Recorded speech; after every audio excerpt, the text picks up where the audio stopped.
Good afternoon, ladies.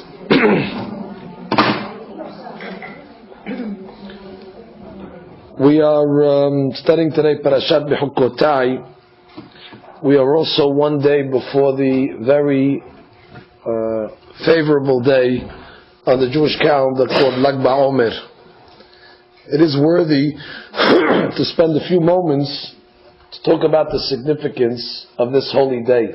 What exactly is so special about this holiday Lag BaOmer? All of us know that starting from after Lag BaOmer, already we're allowed to make parties again, and weddings, and music. The men begin to take haircuts again. So we know something happened, something changed once Lag BaOmer comes. So it's worthy to spend a minute or two just to explain the history of it, so you become a little more educated. There was a great rabbi called Rabbi Akiva. Rabbi Akiva ben Yosef actually did not become, if I could say, learned or even religious until the age of 40. It's an amazing thing. That means at the age of 40 he didn't even know the Aleph Bet. He didn't even know how to read. He was illiterate. I find it amazing that most of us were more learned at 8 years old than Rabbi Akiva was at the age of 40. It's mind-boggling to understand that. That being said, at the age of 40 he got married to a very righteous girl. Her name was Rachel. She was the daughter of Kalba Sabua. Kalba Sabua was a very, very wealthy magnate. It was one of the wealthiest men of Israel at the time. And the last thing he wanted his daughter to marry was this irreligious, illiterate, somebody that was uneducated. I mean, she could have married the biggest scholars, and her father was willing to give her a big dowry and support. So when she came home with Rabbi Akiva, it wasn't Rabbi Akiva at the time, it was Akiva. So he was very upset, and he said, what is this here? We don't want that. We're from a prestigious family. You're bringing home this ignorant person. If you're going to marry him, I'm disowning you. And Akiva did not have any money himself, and she was such a righteous lady, and she believed in Rabbi Akiva. She saw that there's a future for this man. She told her father, I'm marrying him anyway, and I don't care. You can write me out of the will, and you can disown me.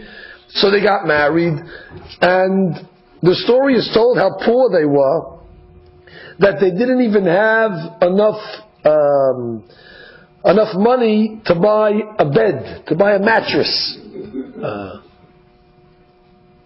They slept on straw. They slept on the straw on the floor. Could you imagine? She came from a very rich house. She probably slept on very, very comfortable, thick plush mattress with a comforter and the pillows and all the trimmings.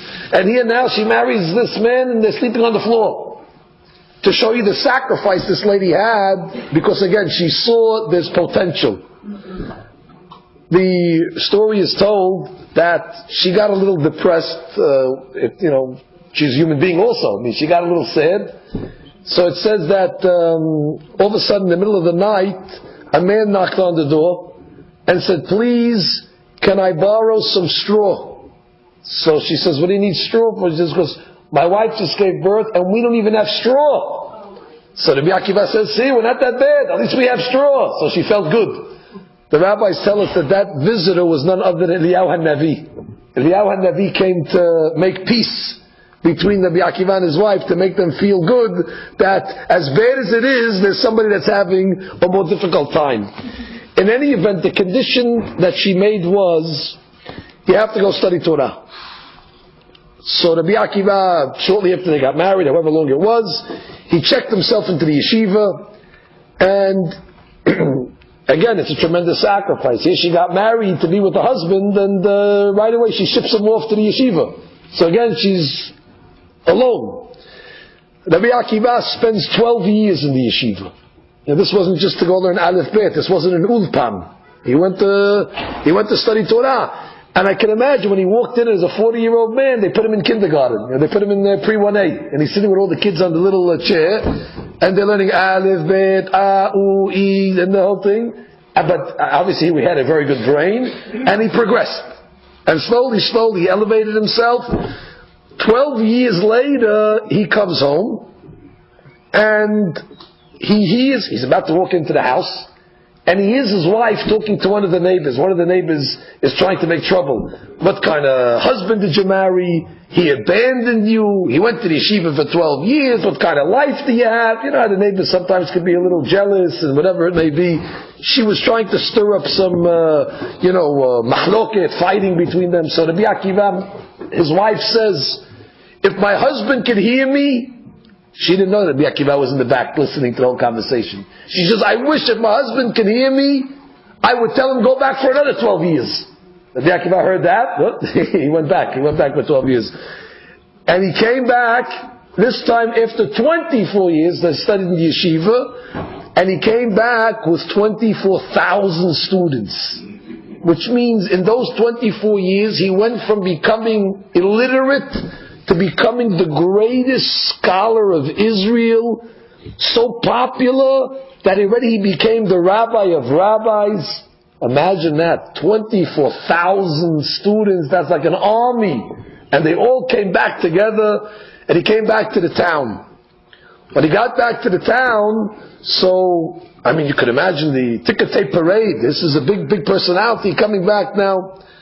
And he told his wife, many years before when they were still poor, that one day I'm going to buy you, when I have money and I become rich, I'm going to buy you a piece of jewelry. In the olden days, the fanciest jewelry was, they called it Yerushalayim Shel Zahav.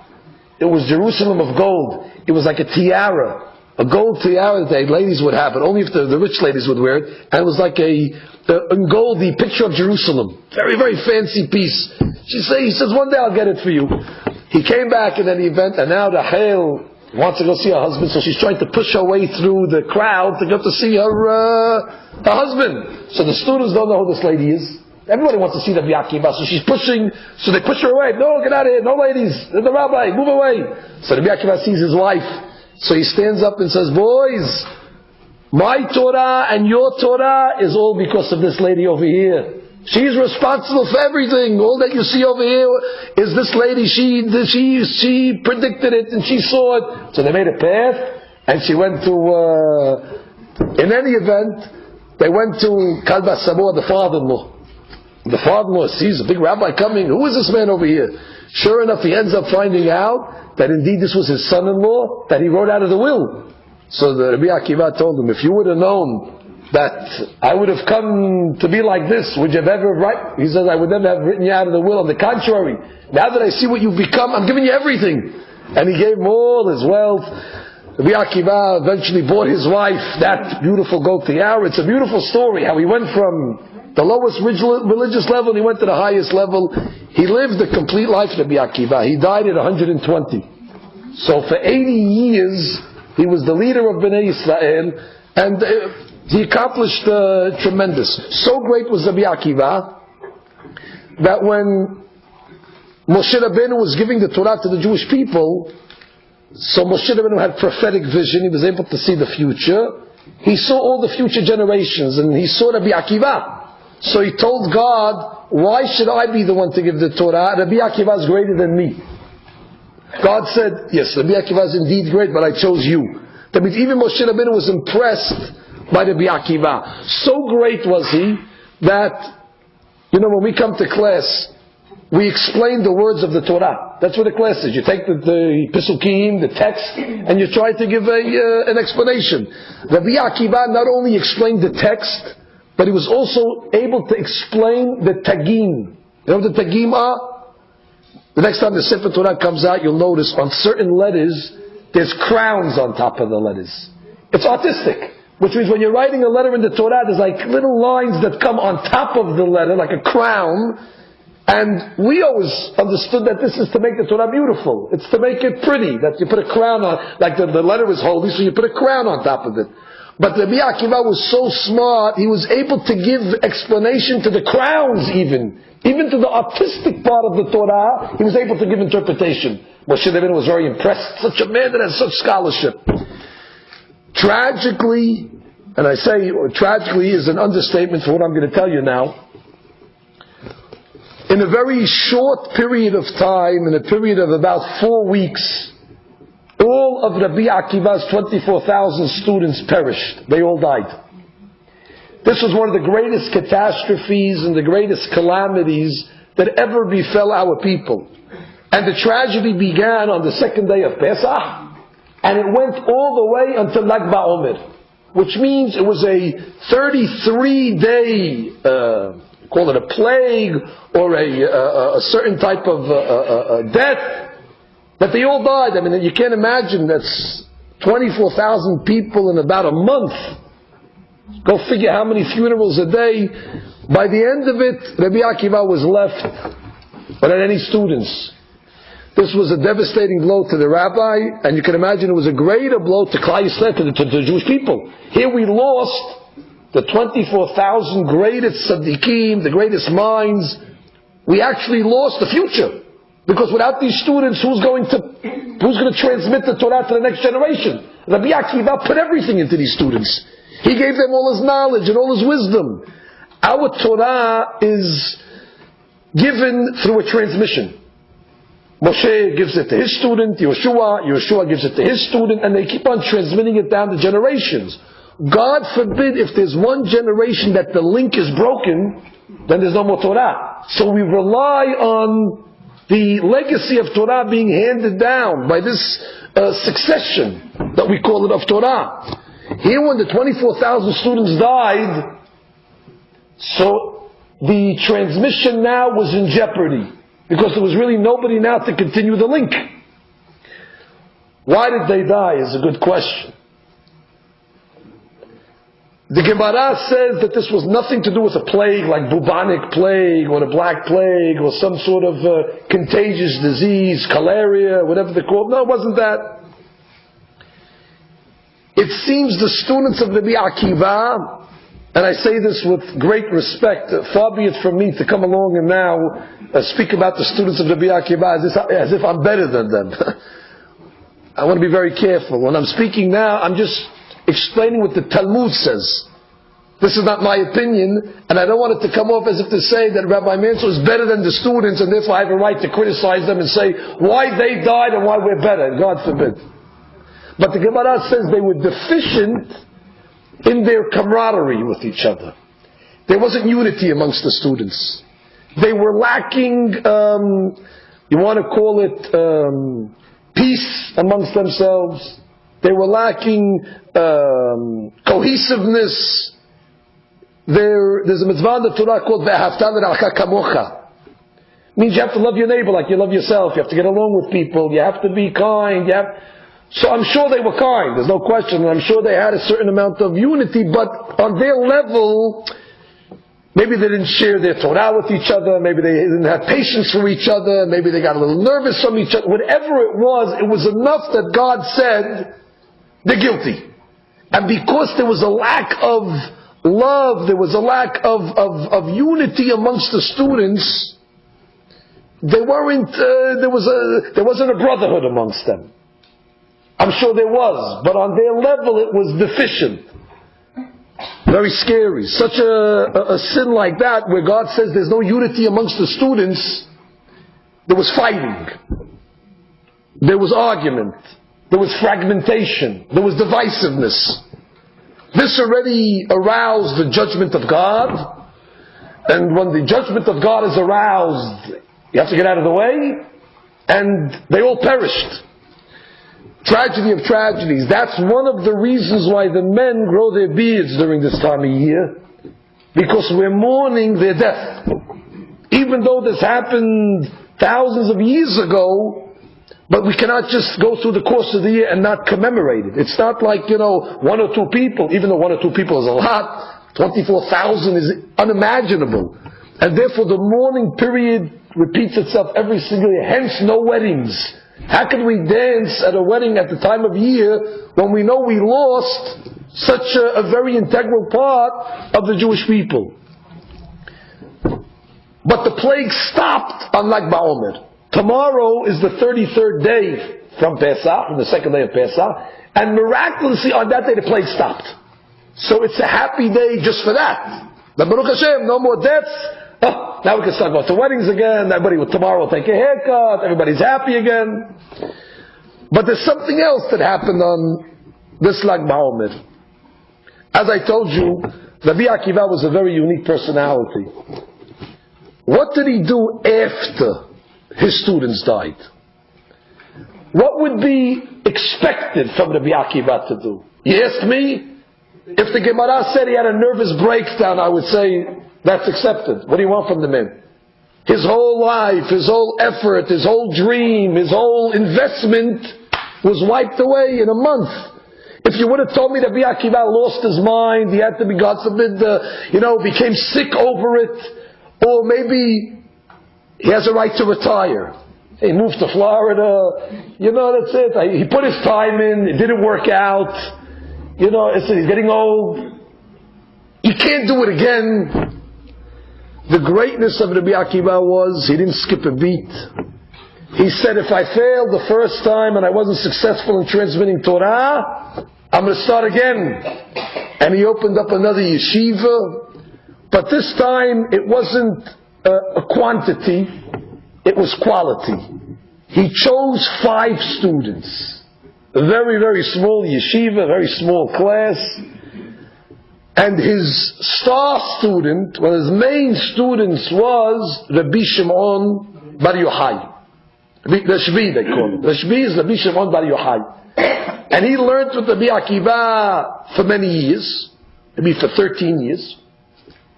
And all the Torah of Rabbi Akiva was given to these 5 students, particularly Rabbi Shimon ben Yochai. And Rabbi Akiva gave him semicha, meaning Rabbi Shimon became a rabbi under his teacher Rabbi Akiva. And in the course of the limud, Rabbi Shimon one time was talking with the students, with his colleagues, and he made some negative statements about the Roman government. Listen, nobody is fond of the Roman government. The Roman government was not a good government. They weren't favorable to us. But you have to be careful not to talk so loud, because if it gets back to them, they don't react so good. Anyway, he said some words about the Roman government. It got back to them. They wanted to kill Rabbi Shimon. So Rabbi Shimon had to run for his life. So he ran, and he ended up running to a certain cave, a certain remote place. Him and his son. His son was Rabbi Elazar. They got to the cave, and they ended up living there for 12 years, in hiding. God provides for everybody. He made a miracle that Rabbi Shimon ben Yochai, a tree grew next to the cave that gave carobs. Carob tree, and that's what he ate for 12 years. We have a hard time eating a carob on Tu B'Shvat. We can't even smell the carob. And he had to eat it for 12 years. And then God made a stream of water that came next to the cave, and that's it. He drank water and ate carob. The Zohar says that on Shabbat the carob tree turned into a date tree. So on Shabbat he would have dates for Shabbat. He had a special treat for Shabbat. In any event, what did he do there for 12 years? So it says it was during those 12 years that Rabbi Shimon ben Yochai and his son revealed all the hidden secrets of the Torah. That section of the Torah which we call in Hebrew the Sod, the secrets, the mysticism, or as you know it today, maybe it's called Kabbalah, all the hidden esoteric teachings, all the deep concepts, and he wrote one of the most important books that our religion has, the Holy Zohar. The Zohar HaKadosh. Zohar means light. Rabbi Shimon's Torah was so great, he brought a tremendous amount of spiritual light into the world by authoring this book, and he did it in holiness. He was away from this world when he wrote it. He had no attachment to any physical, any materialism. He was just himself and his son in this remote area with God Almighty, writing the Holy Zohar HaKadosh. Just as a side point, ladies, you have to be very careful. We all have to be careful. When we hear about Kabbalah, that word, this is a word that has become vandalized and abused in the modern world. anything that gets in the hand of Hollywood becomes vandalized and abused and misconstrued and tattooed and all the other, and criminalized, whatever you're going to say. So again, these Hollywood stars, they're not really stars, but these people in Hollywood, these people of dereliction, of lowliness, started to get involved in a new fad called Kabbalah. They opened up these Kabbalah centers and making Kabbalah parties. These places are very dangerous. Anytime you see a Kabbalah center, you have to run for your life. Because these places over here have taken the holy books and they have distorted them. They have embarrassed it, insulted it. They've taken the holy names of God and they turned it into foolishness, into a cult, into fashion, into a fad, making Kabbalah parties with water and strings and all sorts of silliness, nonsense. It's nonsense. We have no connection to these places. These places over here are, whether it's a Kabbalah center in Manhattan, when you walk by you have to cross the street. You can't even walk down the same because the contamination that reeks from these buildings. There is no holiness. Nobody should ever get fooled into taking a class. Oh, I saw the Kabbalah said they're offering a class. Run for your lives. Don't even walk into the building. If you have to go to the bathroom, go across the street. Don't even go into the building. Because these places over there are bringing so much contamination. Because they took the holy book. And again, who's giving these classes? Some people are goyim. Some people, they're not even religious. They don't even keep the mitzvot. So they took the Kabbalah. They're not learning Kabbalah. Trust, they don't know what, if Kabbalah fell on their head, they wouldn't know what it is. They have no idea what, it's distortions. And a lot of it is money. You bring a vulnerable person, oh, Kabbalah, oh, I always want to learn Kabbalah. Go in there and they start to scare you and they give you all sorts of mysticism and you walk out thinking you know something and you know nothing, and they rob your soul and they rob your wallet at the same time. So you come out bankrupt from your neshama, bankrupt from your account, and they're just richer and richer and richer, buying more real estate and living a more... Beware. The Kabbalah is only studied by great Chachamim. You can only study the Kabbalah if you've studied all the other aspects of Torah first. You have to read all the Talmud. You have to read all of the Shulchan Aruch. This you don't begin till the end of a person's life, and you have to be studied after you go to the mikveh and after you remove from this world. But you don't study Kabbalah eating a pastrami sandwich. This doesn't work this way. It's not like trigonometry or geometry where you're sitting by the pool in Turnberry reading Kabbalah. It doesn't work that way. This has to be studied in the holy atmosphere, in the right way, under the right environment. I'm just saying that so you understand what we're talking about. It's not like you can go to the store and buy a book, Kabbalah for Idiots, and start reading it, and in 2 days you'll be a Mikubal also and start making magic. It doesn't work that way. This is all an abuse of a holy study.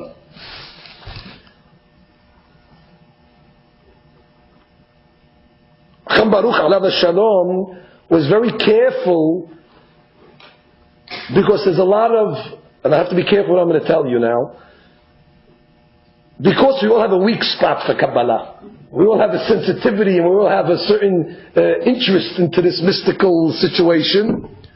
So when certain rabbis appear and there's a title of Kabbalah next to their name, so we get excited. Oh, Kabbalah.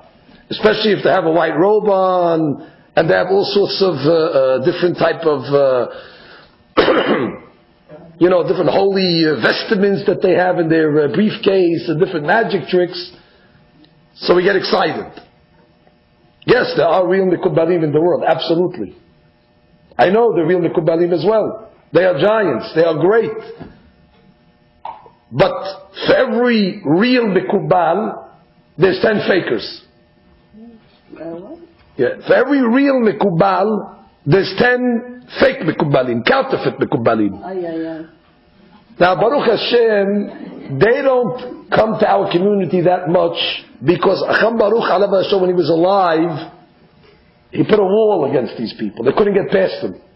So where do they go? They go to Miami, they go to California, places where they're more vulnerable to people, where they don't know too much, They take an ad out of the newspaper, oh, the great rabbi is going to be here. Everybody comes, berachot, and your wallet. So they collect wallets. In any event, please don't misunderstand me. And far be it from me, there are great mekubalim in the world. And it's a mitzvah to support them, and to be close to them, and where am I getting my information from? From those great mekubalim that have told me, be careful from the fakers. That's what I'm telling you. You have to know, be educated. How could you be educated? You don't know. How are you going to be educated? To us, we see a beard, we see a hat, that's it. When we get the drawn. That's what you have to ask your rabbi. You have to ask, Hakam, so-and-so is here. Should we go see him? Is it proper? The rabbi said, this is Sadiq. Run after him, hold his galabiya, kiss his feet. Then you go. But if the rabbi tells you, no, be careful, this is counterfeit goods, then already you have to run away. But you're not going to know this on your own. Good. In any event, the Shimon ben Yochai came out of the cave after 12 years. After he came out of the cave, he was so holy, wherever he looked, he made fires. His eyes were like so holy. He looked at a field, fire broke out. His eyes were so holy. So God told Rabbi Shimon, well, you came to destroy my world? Go back to the cave. He put him back in the cave for 1 year. After one more year, which is the 13th year, he came out. When he came out, he continued to teach Torah and do whatever he did. And then before he passed away, he opened up a yeshiva in the north of Israel, in Meron. Meron is above Sfat. You have Tiberias, then you have Sfat, and then you have Meron. This is a very holy section of the land. These three cities. Or just going to those cities and breathing the air of Tiberias and Sfat and Meron, just breathing the air, you become a holier person.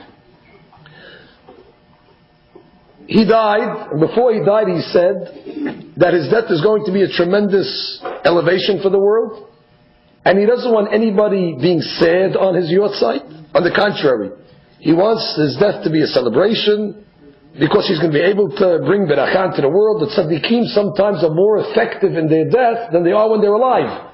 So he said, there's nothing to be worried. Now I'm in the shamayim and I'm going to bring more berachah down to the world. And therefore he said, I want you to come to my gravesite and sing and dance and be merry and make se'udot. Tonight, as we're speaking, in Eretz Israel, there's hundreds of thousands of Jews that have made pilgrimages from all over the world to the holy city of Meron. And they're praying by the grave of Rabbi, and there's music, and there's se'udot, and there's tefillot, and many even members of our community have made the journey to go to Rabbi on the great day. Unfortunately, in the modern time, these festivities have turned into a unfortunate, immodest event. In the olden days, these things were done with holiness, and everybody was careful and proper. Today, unfortunately, and I say unfortunately because it's a shame, it has turned into like a party of some sort. A lot of rabbis say you're better off not going on Lag BaOmer because it's too much of it became commercialized. It became almost like a concert where it's not. But in the perfect world I'm talking about. For example, there was a great rabbi called the Arizal. The Arizal was a great tzaddik. He was a great mekubal. He lived in Sfat. When he came from Egypt, he went to Meron for 3 days, and he prayed by the grave of Rabbi Shimon ben Yochai. And it is told that even when his son became the age of 3, he took his son to the grave of Rabbi Shimon ben Yochai, and he cut his hair for the first time. In Arabic they call it the halakeh, where they cut the child's hair at the age of 3, and the custom was to do it at the grave of Rabbi Shimon ben Yochai. And there are so many miracles of people that went to pray in Meron by the gravesite, and Rabbi Shimon still, with his great power, makes nisim v'niflaot. And I've heard so many stories of people that have benefited. There was somebody, a famous story of a person that his leg had to be amputated, and they told him, go to the Rabbi Shimon ben Yochai. He couldn't walk. They took him in a stretcher. They take him to Rabbi Shimon ben Yochai. So in the middle of the festivities, somebody comes to him and says, come, let's dance. I can't dance, I can't even move. He grabs him, all of a sudden he starts dancing. And they looked at the guy disappeared. Who's the guy? Who knows? Maybe Rabbi came. Nobody knows all these stories, but there's miracles and miracles of people that have had issues. and just to relieve themselves, to connect themselves to the holy grave and the holy tzaddik Rabbi Shimon ben Yochai. That being said, the reason why the plague stopped is because they fixed the sin. The sin was disunity. The sin was the students didn't get along with each other. Once they were able to fix that avon, everything went away. I must tell you this concept. About 400 years ago, there was a great Kabbalist, I mentioned his name now, called the Ari. The Ari Zal, they called him, the Ari that Zichrono Lebracha. His name was Rabbi Yitzhak Luria Ashkenazi. He was a great Kabbalist. He lived in Sfat, as I said, and he had a student called Rabbi Chaim Vital, and other students as well. The Ari Zal saw in the Shamayim that there was a decree on him that he had to die. He went to his students. He said, "There's a decree on your rabbi now. Please, the only way that the decree could be broken if there's peace amongst the students and peace amongst the families of the students. So I'm asking you, please do not let the Satan creep into our school. Everybody should be the shalom. And as long as there's shalom, everything will be fine." And for 6 months, everything was fine until the wives of some of the students started to get into a little politics amongst themselves. And it started to get a little more involved. And then the students themselves got involved. And a mahloket broke out, a fight of words. Politics broke out amongst the students of the Ari. It was Erev Shabbat. The Arizal and his students, how did they accept Shabbat in the olden days? Look how beautiful. They used to go out to the mountains, dressed up in white, and they used to greet the Shabbat. They used to go to the mountaintops, as if a queen was coming to visit them. And they would announce on the mountaintops, "Bo'ikala, bo'ikala, bo'ikala. Come the Queen Shabbat. Come the Queen Shabbat." They would go out, beautiful minhag. That was used to be the Fridays in the olden days, going out to greet the Shabbat. In any event, when he came back from greeting the Shabbat, his face was white. He was pale. He looked like he saw a ghost. So the students asked him, "Rabbi, what happened?" So he said, "Unfortunately, I saw a pasuk that they told me in the pasuk Chas v'Shalom that this year he's going to die. The pasuk was, just to give it to you so you could see it, Gam atem, gam malkechem tisafu. You and your king are going to die." He said, "The decree is on again. I'm not going to make it through the year." And the students said, "Why?" He said, "Because there's a fight amongst the students." He says, "As long as you had peace, we were protected. Now that there's arguments and now that there's divisiveness and there's disunity, we're not protected anymore." And sure enough, that year, in the month of Av, right before Tisha B'Av, on a Friday, the Arizal returned his neshama back to God. He was only 38 years old, the Arizal, when he died. And why? If there would have been peace amongst the students, he could have lived on. The decree would have been broken. And that's why when we come to Lag BaOmer, we're reminded, when God forbid, people do not know how to get along with each other, it's not just not nice. It's not just unethical. It's not just, it's dangerous. Listen to what I'm telling you. It's dangerous. It already can affect the people. It can bring Chas v'Shalom danger where now the Satan and all his legions are able to penetrate. When there's peace amongst the Jewish people, there's a wall. And listen to what I'm going to explain to you now. When we talk about Ve'ahavta l'reacha kamocha, I'm reminded of what the Mishnah says in Pirkei Avot. The Mishnah says in Pirkei Avot as following. There was a miracle that took place in the Beit HaMikdash. One of the miracles was that there was hundreds of thousands of people that used to pray in the temple. So you can imagine it was very crowded. You cannot fit hundreds of thousands of people in the synagogue. It has a limit. After a while, you can't fit anybody.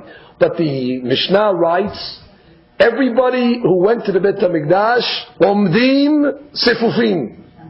They stood in the temple, it was crowded, there was no room for them to move. However, Mishtahavim Ravahim.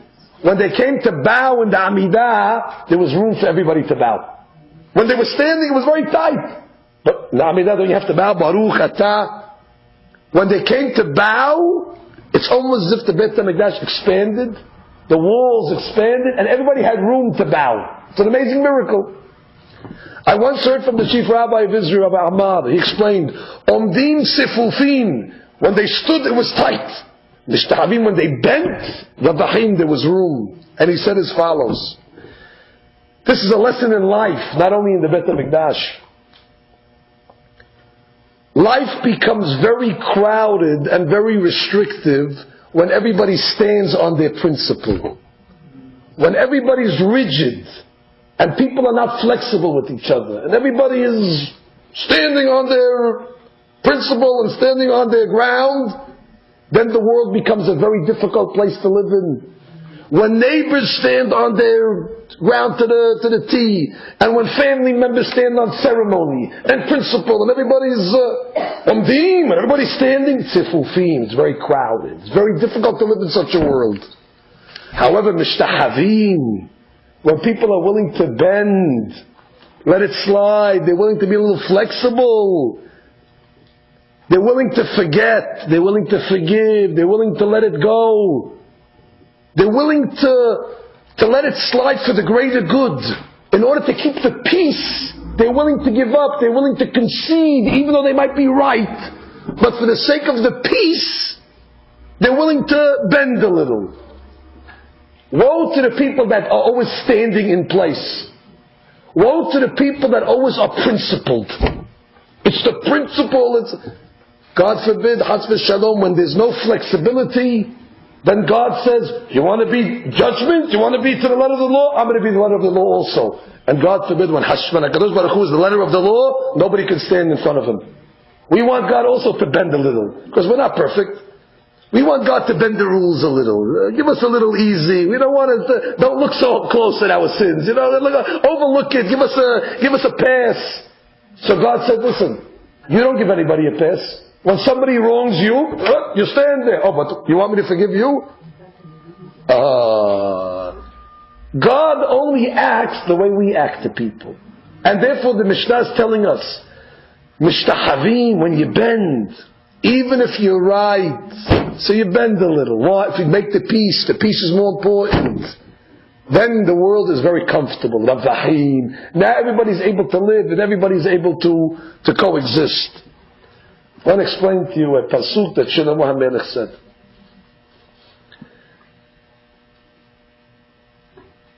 Shlomo HaMelech once said a pasuk like this.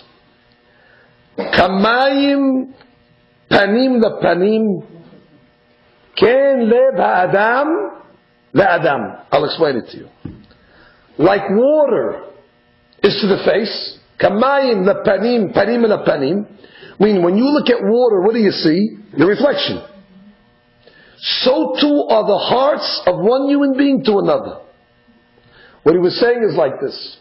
Just like the water returns back the same image that you show it, that's the same thing with human beings. The feelings that you convey to your fellow Jew, those are the feelings that you'll get back. Feelings are contagious. Especially good feelings, actually not especially, all feelings are contagious, whether it's good vibes or bad vibes. And you understand this, which is if I'm kind to you and I smile to you, so automatically you cannot control yourself, you have to smile back. Automatically, because the feelings, if I'm exuding love towards you, it comes back. The hearts speak to each other. And if I exude feelings of distrust to you, or feelings of enmity to you, or anger, the mirror. That's what comes right back. This is a very important lesson, which means the feelings are reciprocal. The way you feel towards somebody, that's the way they're going to feel towards you. But I want to even tell you a little deeper, if I can tell you this. Of course, if I do you a favor, and you see that I did you the favor, and I got you something, and I did you a kindness, You experience the goodness. For sure you're going to reciprocate. If you're a normal human being, if somebody says, oh, what do you think of this person? Oh, so nice, I love them, they did me this, they're great. And then when you're called upon, you come to do something for them. That's obvious. But Shlomo Melech was telling us something deeper. If you know somebody doesn't like you so much, there's a way you could turn him around. How? In your heart, just think good feelings about that person. He's not even close to you. He's saying, you're over here on Avenue Asda and Avenue J. They're 10 blocks away. But you're sitting in your house and you're saying, oh, this person is a good person. What's their name? Avraham ben Sarah. I'm going to pray for them. Avraham ben Sarah, Shalom, Beracha, Hatzlacha. Those vibes from your soul will reach his soul. And all of a sudden you'll notice the person's nice to you all of a sudden. What happened? You have the ability to turn people around. But if a person's sitting down in their house brooding, oh, that guy, I hate him, I don't like him, that vibes also are connected to that person's neshama, and those feelings will be sent back to you, which means it's a tremendous, I'm giving you a secret of secret, I'm giving you a key now, you can turn anybody now.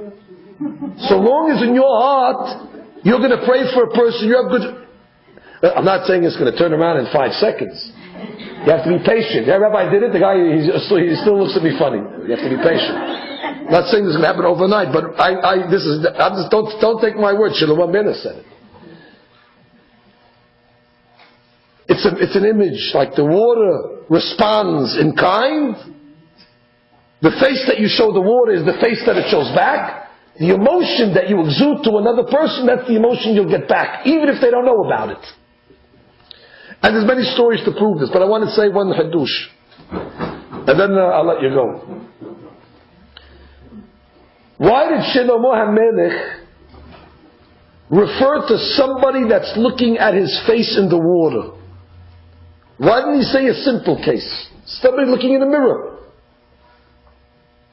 What was his point, King Solomon? That just like when you see your reflection, it's the same face, so too emotions are reciprocal. The feelings that you have for a person will have back to you. So you could have said, just like a person sees his face in a mirror, why do you have to say kamayim, like water, like looking at your face in water? You know what the explanation is? What a beautiful explanation I heard from the great rabbis. When a person looks in a mirror, he's standing straight. When a person is looking at his image in water, he has to bend. He has to bend to see his image. Shlomo Melech saying, before you can come to love somebody, before you can come to have respect, to have camaraderie, first you have to be willing to bend a little. You can't stand erect on principle and on ceremony and be so judgmental. You have to be willing to be a little loose. Lighten up. Don't be so serious. There's more important things.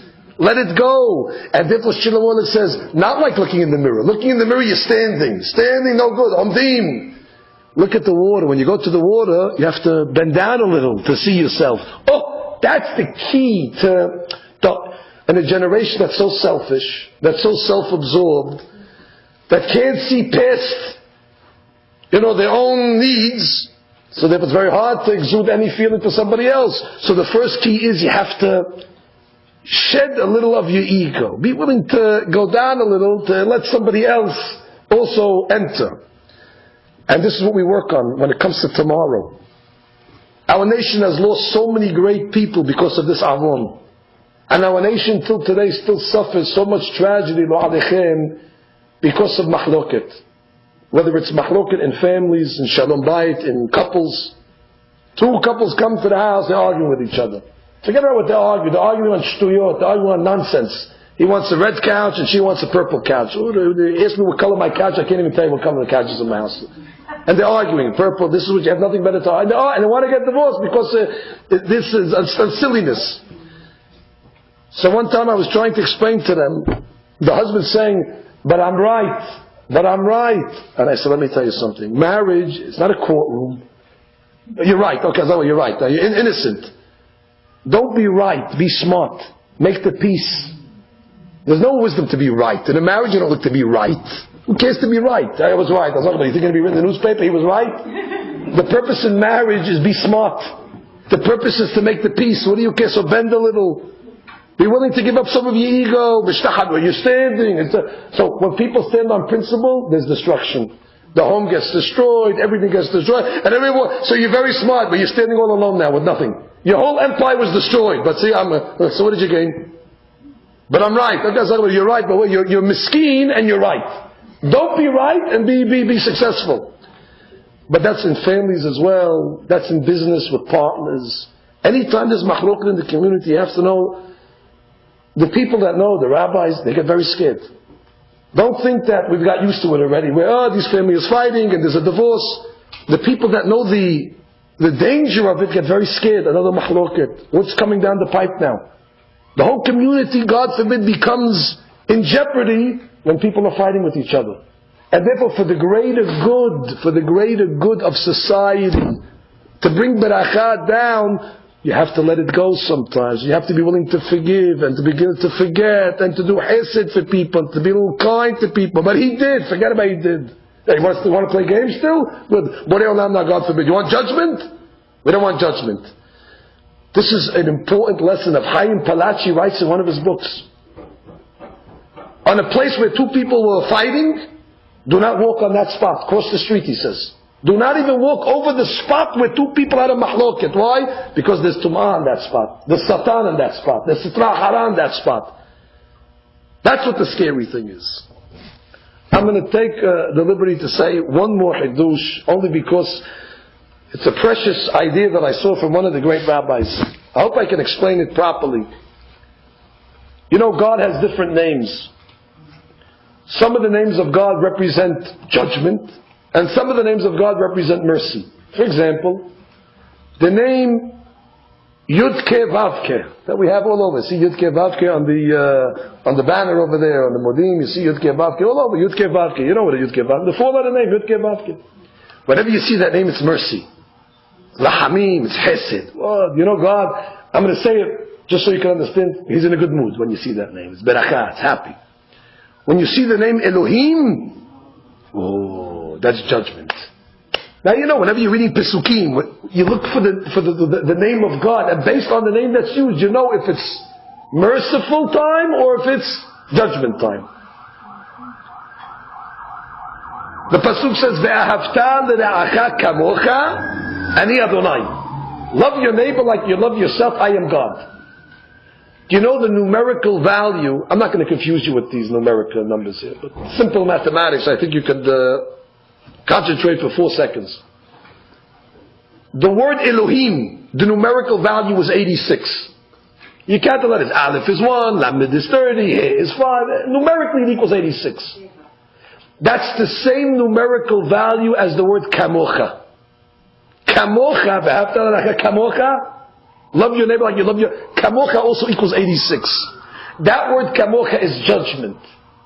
The Pasuk is saying like this, Ve'ahavta l're'acha, if there's love between people, Kamocha ani Hashem.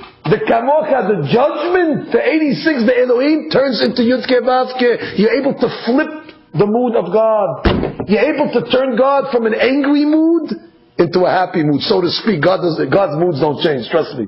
He's not like us that gets affected by anything, but just so we can understand it, we say it. That you're able to turn judgment into mercy. How? Kamocha, the judgment, 86, Ani Hashem, turns into Yudke Vavke. And therefore we're doing ourselves a favor, we're doing our children a favor, we're doing our community a favor. I don't have to tell you ladies, there's a lot of troubles in Klal Yisrael. There's people that have health issues and people that have crisis and parnasa and things like this. And we wonder always why. What's the reason? We're not fortune tellers, but one thing is for certain. As long as there's no cohesiveness in a community, so long community, in the word community, the main part of the word is unity. When there's a community that has unity, then already we have beracha. And that's been our beracha for all the years. We're together, we live together, we're close to each other, but with that comes a tremendous test.